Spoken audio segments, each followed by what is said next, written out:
সাল্লামের কয়েকটি উপদেশ আল্লাহর কাছে খুব বেশি পছন্দ হয়েছে। তিনি তার পুত্রকে কিছু উপদেশ করেছিলেন, সেটাকে আল্লাহ তাআলা কোরআনে পাঠ করে দিয়েছেন।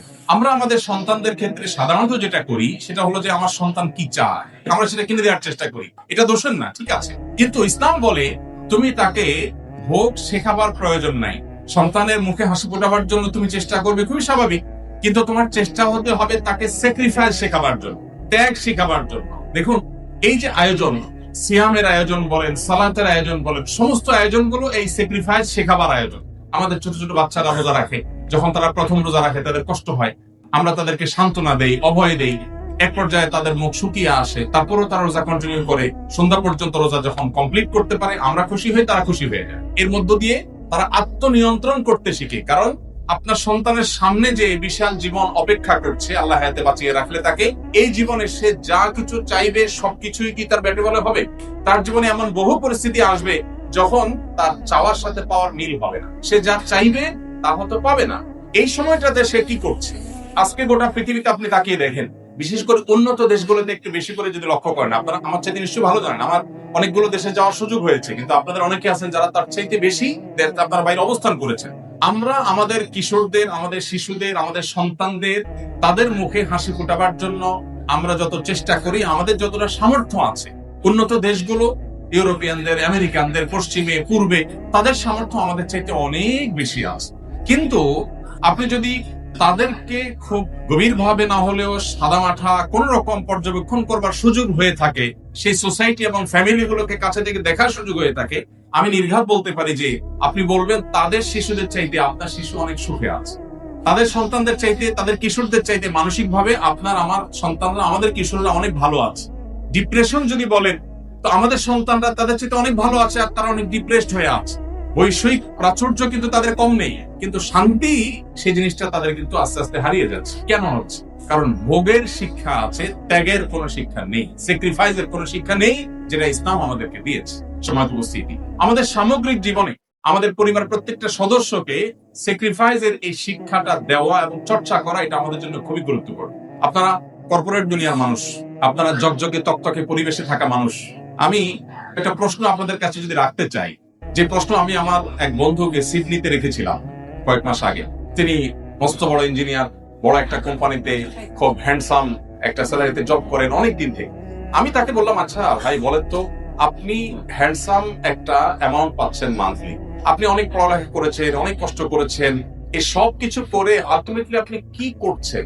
আপনি বলেন যে কেমন কথা এটা, যে চাকরি করছি, ভালো একটা চাকরি করছি। তা বললাম, ভালো একটা চাকরি করছেন, এটা জিস্ট আমি যদি বলি, এক লাইনে যদি বলতে বলি, আপনি কি বলবেন? মানে আপনার অ্যাচিভমেন্টটা কি জীবনে? তুমি কিছুটা চিন্তাগ্রস্ত হয়ে পড়লেন। আমি বললাম, আপনাকে একটু হেল্প করি। আপনি আসলে একটা কোম্পানিকে সার্ভ করছেন, বিনিময়ে আপনি কি পাচ্ছেন? বিনিময়ে কিছু ডলার পাচ্ছেন, যেটা দিয়ে আপনার ফ্যামিলি নিয়ে আপনি খুব ভালোভাবে জীবনটা পার করতে পারছেন। তাহলে এটা তো আপনার জীবন পার করার একটা মাধ্যম, যে আপনি একটা ভালো বাড়ি কেনার ব্যবস্থা করেছেন, ভালো একটা গাড়ি আছে, মান্থলি কিছু টাকা পয়সা পান, ফ্যামিলি নিয়ে খুব ভালোভাবে চলতে ফিরতে পারছেন। এটা তো আপনার চলাফেরা বা টিকে থাকার একটা চেষ্টা। হ্যাঁ, আমার চিন্তা আপনি ভালোভাবে টিকে আছেন, পার্থক্য এটুকু। আমিও খাই, আপনিও খান, আমিও ট্রাভেল করি, আপনিও করেন, আপনি বিজনেস ক্লাসে করেন, আমি হয়তো ইকোনমিকে করি, পার্থক্য এটুকু। তো এখন আপনি যে টিকে আছেন, এই টিকে থাকাটা কি জন্য? তো তিনি বলতে পারছিলেন না। আমরা যারা কর্পোরেট দুনিয়াতে আছি, আমি আইদার কোনো কোম্পানিকে অথবা নিজের কোম্পানিকে, আমি কোন একটা লোগোকে, কোন একটা ব্র্যান্ডকে আমি সার্ভ করছি, এবং এটার জন্য আমার সমগ্র জীবন আমি শেষ করেছি। আমি যদি আর একটু পেছনে যাই, একেবারে শৈশবে চলে যাই, একজন বাবা, একজন মা তার সন্তানকে ভালো একটা স্কুলে ভর্তি করাবার চেষ্টা করেন। কেন? কারণ ভালো স্কুলে পড়ে ভালো রেজাল্ট করলে ভালো কলেজে যেতে পারবে। ভালো একটা কলেজে যাওয়ার চেষ্টাটা কেন থাকে? কারণ ভালো একটা ইউনিভার্সিটিতে যেতে পারবে। ভালো একটা ইউনিভার্সিটিতে গেলে কি হবে? ভালো একটা জব পাবে, সেজন্য ভালো একটা ক্যারিয়ার হবে সেজন্য। আচ্ছা, ভালো একটা জব পেলাম, ভালো একটা ক্যারিয়ারও হলো, এরপর কি চাকরি করব বা ব্যবসা করব, মান্থলি টাকা পয়সা আসবে, বুঝলাম।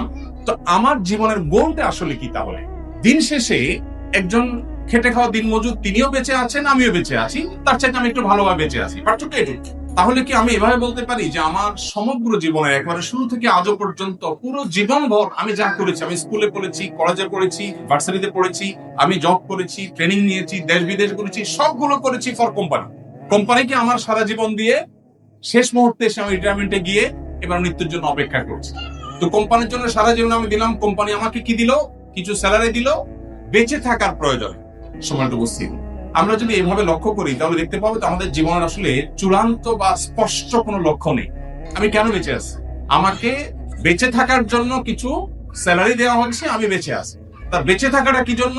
বরং আমি যদি অন্যভাবে চিন্তা করি, আমরা রাতে ঘুমাই কেন ঘুমাই? কারণ সকালে আমার জবে যেতে হবে, ডিউটিতে যেতে হবে, কোম্পানিতে কাজে যেতে হবে, বা আমার নিজের কোম্পানিতে যেতে হবে। তো আমার রাতের ঘুমটাও মূলত জবের জন্য। আমি একটু খাওয়া দাওয়া করে সুস্থ থাকার চেষ্টা করছি জবের জন্যই। তাহলে আমার পুরো লাইফটা আমি সার্ভ করছি মূলত একটা কাজের জন্য।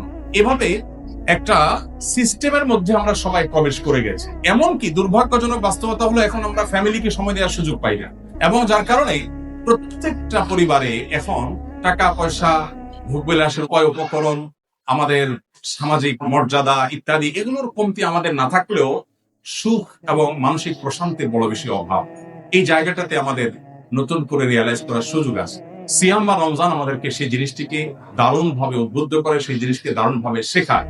আপনি দেখুন, পৃথিবীতে যাদেরকে দেখে আমরা তাদের মতো হওয়ার চেষ্টা করছি, তারা সন্দেহ নেই জ্ঞানে, বিজ্ঞানে, তথ্য প্রযুক্তিতে, আবিষ্কারে, অবকাঠামোতে, অন্য অনেক বিষয়ে তারা আমাদের চেয়ে এগিয়ে আছে, এবং সেই জিনিসগুলোতে আমরা তাদের মতো হওয়ার চেষ্টা করে দোষেন না। কিন্তু কালচারের কথা যদি আপনি বলেন, তো আমি নির্দ্বিধায় বলতে পারি, আপনি যে কালচার ধারণ করেন এজ এ মুসলিম, আপনার সে কালচারাল দিক থেকে আপনি ওর চাইতে, ও যদি জাগতিক বিষয়গুলোতে আপনার চাইতে 200 বছর এগিয়ে থাকে, তো আপনি কালচারাল দিকগুলোতে, পারিবারিক সুখে, দাম্পত্য শান্তিতে আপনি তার চাইতে 400 বছর এগিয়ে আছেন। আমরা আমাদের সমাজের স্বামী স্ত্রীর মধ্যে যে ভালোবাসাটা দেখি, তারা এগুলো তো কল্পনাও করতে পারে না। আপনার আমার চাইতে ভালো জানেন এগুলো। তাদের ব্যাপারটা বেশিরভাগই হলো অনেকটা রুমমেট বা ম্যাচমেটের মতো, যে ঠিক আছে আমি ইলেকট্রিসিটি বিল দিচ্ছি, তুমি গ্যাস বিল দাও, আমি পানি বিল দিচ্ছি, তুমি বাজার খরচের টাকাটা দাও। এ হলো তাদের অবস্থা। আমাদের পারিবারিক জীবনে যত অশান্তি থাকুক না কেন, দিন শেষে একজন স্বামীর সাথে একজন স্ত্রীর যে বন্ডিং, যে ভালোবাসা, এটা আসলে তারা কল্পনা করতে পারে না। আমাদের সমাজে এখনো সন্তান বাবা মাকে, এই অধঃপতনের পরও এখনো সন্তানরা বাবা মাকে যতটা ভালোবাসে, বাবা মা সন্তানকে যতটা ভালোবাসে, তারা তো এগুলো চিন্তা করতে পারে না। আমাদের এই সুখের জায়গাটাতে আমরা অনেকেই খুব যথাযথভাবে আমাদের উপলব্ধিটা সেভাবে আমাদের হয়ে উঠছে না, এবং আমরা হীনমন্যতায় ভুগি।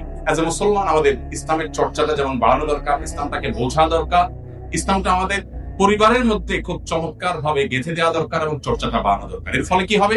আখিরাতের শান্তি তো পরে, আল্লাহ বলেছেন ওয়াল আখিরাতু খায়রুম ওয়া আবকা, সেটা তো পরে আসবে।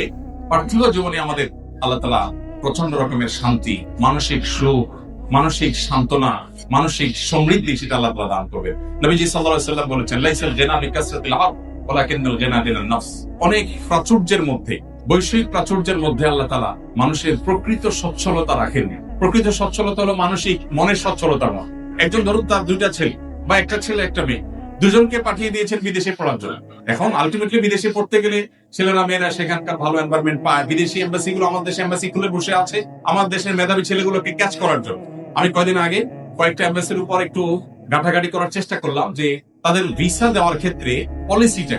তো আমি অবাক হলাম, আপনারা অনেকে হয়তো আগে থেকেই জানেন, আপনি একজন প্রতিষ্ঠিত মানুষ, আপনি একটা ভিজিট ভিসা অ্যাপ্লাই করেন, হয়তো আপনাকে রিজেক্ট করতে পারে, বাট আপনার ছেলে যদি স্টুডেন্ট ভিসার জন্য দাঁড়ায়, তাকে রিজেক্ট করার সম্ভাবনা খুবই কম। অবাক করার ব্যাপার না? আপনি একজন প্রতিষ্ঠিত ব্যবসায়ী, হয়তো আপনাকে রিজেক্ট করতে পারে, কিন্তু আপনার ছেলে যদি মোটামুটি তাদের আপনার সার্ভ করে, তাহলে তাকে তারা ভিসা দিয়ে দিবে। কোন কোন দেশ আছে 95% বেশি তারা স্টুডেন্ট ভিসা তারাই আপনার অ্যাপ্রুভ করে। কাহিনী কি? আপনি বলবেন তারা জ্ঞান বিজ্ঞানকে অনেক অ্যাপ্রিসিয়েট করে, তারা এই দেশ থেকে, তারা এই দেশের ছেলেরা ওখানে জ্ঞান বিজ্ঞান অর্জন করতে যাবে, পড়ালেখা করতে যাবে, অ্যাপ্রিসিয়েট করে। বাস্তবতা কি আসলে তাই? তাদের তো বিশাল বড় জেনারেশন গ্যাপ তৈরি হয়ে যাচ্ছে। তাদের বিবাহ বহির্ভূত সম্পর্ককে তারা স্বাভাবিক করার ফলে তাদের দেশে প্রণোদনা দিয়ে, পৃথিবীর এমন একটা উন্নত দেশ হয়তো আমরা খুঁজে বের করতে পারবো না যেই দেশ সন্তান জন্ম দেওয়ার জন্য প্রণোদনা দেয় না। একটা দেশও উন্নত এরকম পাওয়া আমার মনে হয় অলমোস্ট অসম্ভব। কেন? টাকা দিচ্ছে, পয়সা দিচ্ছে, মান্থলি বাধা দিচ্ছে, এটা দিচ্ছে, সেটা দিচ্ছে, কিন্তু সন্তান জন্মের হার বাড়ছে না। ওই যে মানুষের টেন্ডেন্সি নষ্ট হয়ে গেছে, যার ফলশ্রুতিতে আপনার দেখা যাচ্ছে যে ভয়াবহ একটা জায়গায় তারা চলে আসছে। আমরা কিন্তু সেই ক্রাইসিসে নাই, তারা যে ক্রাইসিসে আছে। তো এই যে ব্যাপারটা, এই জায়গাগুলো আমাদেরকে নতুন করে ভাবতে শেখায় যে কালচারালি আল্লাহ তাআলা আমাদেরকে অনেক ভালো জায়গা রেখেছে, অনেক ভালো জায়গা রেখেছেন। আমি যে কথাটা বলছিলাম যে আমাদের সন্তানদেরকে ওরা ক্যাচ করতে চায়, কারণ ওখানে গেলে ওরা থেকে যান। এখন মানসিক শান্তি আর প্রাচুর্য দুই জিনিস। বৈষয়িক প্রাচুর্য, কারণ হয়তো 2টা ছেলে আছে, অথবা একটা ছেলে একটা মেয়ে আছে। আজকাল তো 1-2টা ছেলে মেয়ের বেশি নেই। আমি হুজুর মানুষ, এই কথা বললে আপনারা তো মাইন্ড করবেন, জগতের সবচেয়ে বড় মিথ্যা কথাগুলোর মধ্যে একটা হলো ছোট সংসার সুখী সংসার। এটা জগতের কয়েকটা অতি পরিচিত অতি প্রসিদ্ধ মিথ্যা কথাগুলোর একটা। আপনি যত দুঃখী পরিবার দেখবেন এর বেশিরভাগ দেখবেন যে খুব সংক্ষিপ্ত এবং ছোট পরিবার। সরি টু সে, পশ্চিমারা আমাদেরকে শিখাইছে যে খবরদার বেশি সন্তান নেওয়া যাবে না। ওরা এখন সন্তান বাড়ানোর চেষ্টা করতেছে, হাতে পায়ে ধরে বাড়াতে পারছে। ওরা যে গর্তে ঢুকেছে আমরা এটাতে ঢুকা শুরু করছি। ওরা যেখানে আটকা পড়ে গেছে, ফেঁসে গেছে, আমরা এখন ফাঁসতে শুরু করেছি। আপনি দেখেন তারা কেন সন্তান বাড়ানোর চেষ্টা করছে এখন। আমি অনেক আগে ব্যাংককে এক বাংলাদেশি সিনিয়র, অনেক বয়স্ক ছিলেন, এখন মারা গেছেন উনি, ইন্টারপ্রেটার ছিলেন একটা হসপিটালে। ওনার সাথে পরিচয় হওয়ার পরে জিজ্ঞেস করলাম, ভাই বাচ্চা কাচ্চা কয়জন? উনি খুব অল্প সংখ্যক বাচ্চা বললেন। তখন আমি এত অল্প, আমি জানি তো এখানে তো সরকার অনেক বাচ্চা হওয়ার জন্য প্রণোদনা নেয়। তিনি বললেন, ভাই সেটা তো আপনি এখনকার কথা বলছেন, আমি আজ থেকে বহু বছর আগে আসছি, আপনি তখন ছোট ছিলেন বয়সে। তাই বললাম তাহলে কি ইস্যু কি? বলে যে তখন এখানে সন্তান বেশি নিলে রীতিমতো পানিশমেন্ট করা হোক, সন্তান বেশি নেওয়া যাবে না, দেশে মানুষ বেড়ে যাচ্ছে, কমাইতে হবে, তো সেজন্য সন্তান আমার অল্প।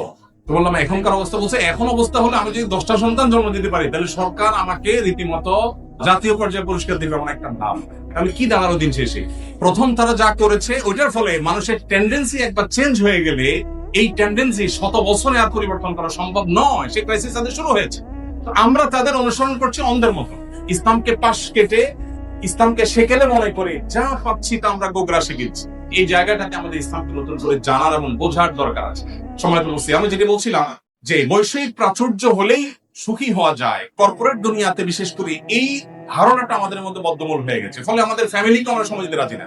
আমরা বাসায় ঢুকছি মোবাইল টিপতে টিপতে, আবার বের হচ্ছে মোবাইল টিপতে টিপতে। আমি বিভিন্ন জায়গায় বলার চেষ্টা করি, আমার শত ব্যস্ততার মধ্যেও আমি প্রতিদিন 1 ঘন্টা আমার বাচ্চাদের সাথে খেলার চেষ্টা করি।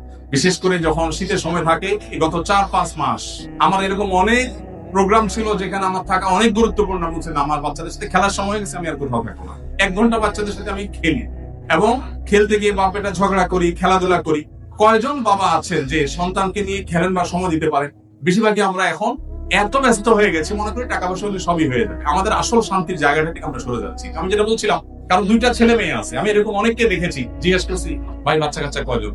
জিজ্ঞেস করছি বাচ্চা কয়জন, ছেলে মেয়ে কয়জন? উত্তর হবে 2 বা 3 বা 4 কিছু একটা। তো উত্তর হয় বেশিরভাগ ক্ষেত্রে 2 জন। ছেলেটা কানাডা থাকে, মেয়েটা ব্রিটেনে থাকে। আমি কিন্তু জিজ্ঞেস করি না কোথায় থাকে, কিন্তু ওনার বলা শেষ। এই গল্পটা দিতে আমাদের খুব ভালো লাগে। আসলে আমরা এটা বলে খুব স্বাচ্ছন্দ্য বোধ করি।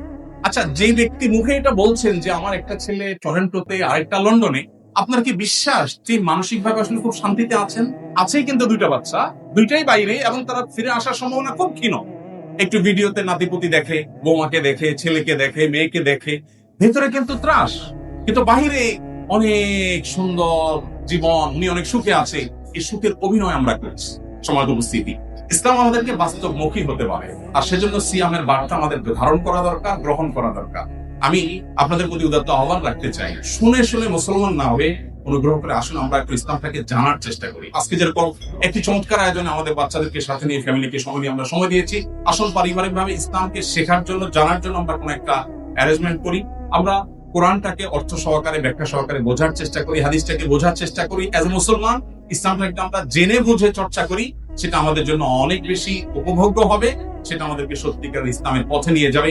অনেক মা বোন আছেন এখানে, আমি আপনাদের উদ্দেশ্যে বলতে চাই, জান্নাতে যাওয়ার পথটা আপনাদের জন্য অনেক সহজ করে দিয়েছে ইসলাম। পুরুষদের জন্য অনেক জটিল, রাস্তায় ঝগড়া করতে গেছি, মুখ খারাপ করা যাবে না, নাহলে জাহান্নামে চলে যাবে। আপনার তো সে অপশন খুব একটা নাই। আমাকে রাস্তায় অনেক কিছু ফেস করতে হয়, আপনার অনেক কিছু ফেস করতে হয় না, আল্লাহ তাআলা অনেক সহজ করে দিয়েছেন। আমি আশা করব আমাদের আদরের যে কলিজার টুকরো সন্তানগুলো আছে তারা দুধে ভাতে থাকুক, এই স্বপ্ন আমরা চাইবো ঠিকই। তার পাশাপাশি তারা যেন আল্লাহ ভীরু হয়, ভালো মানুষ হয়, সেই জিনিসটা আমরা যেন চাই, এবং তাদেরকে সত্যিকারের সুন্দরের পথ যেন আমরা দেখিয়ে দিয়ে যেতে পারি। মা হিসাবে আপনাদের দায়িত্ব বাবাদের চাইতে এই জায়গাটাতে একটু বেশি। আপনারা এটা করতে পারেন তাহলে এটা হবে আপনার আমার আখিরাতের সবচেয়ে বড় পুঁজি, সবচেয়ে বড় অর্জন। আল্লাহ তাআলা আমাদের সবাইকে সে তৌফিক দান করুন। আমি বিক্ষিপ্ত এবং এলোমেলো কিছু কথা বলেছি, যদি আপনারা কেউ কষ্ট পেয়ে থাকেন আমাকে মাফ করবেন। আর উপকারী কোনো কথা বলে থাকলে সেটা অনুযায়ী আমরা আমল করার চেষ্টা করবো। আল্লাহ তাআলা আমাদের এখানে আসাকে, বসাকে, এই চমৎকার আয়োজনকে কবুল এবং মঞ্জুর করুন। এবং এখানে যেরকম আমরা সমবেত হয়েছি, আল্লাহ তাআলা আমাদেরকে